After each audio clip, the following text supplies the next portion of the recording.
ومن یتق اللہ، اور جو کوئی ڈرے اللہ سے یجعل لہ مخرجا، بنا دے گا اس کے لیے جائے خروج. جو اللہ سے ڈرے گا اللہ اس کو مشکل سے نکلنے کی جگہ دے گا، مخرج.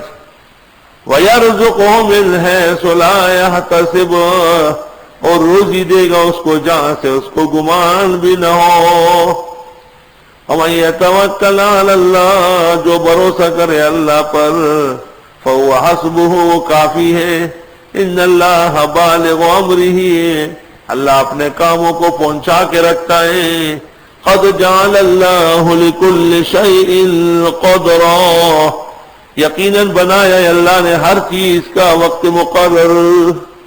یہ آیت اکثیر ہے وَمَن یتق اللہ سے لے کے قدرہ تک رشتہ صالحہ کے لیے.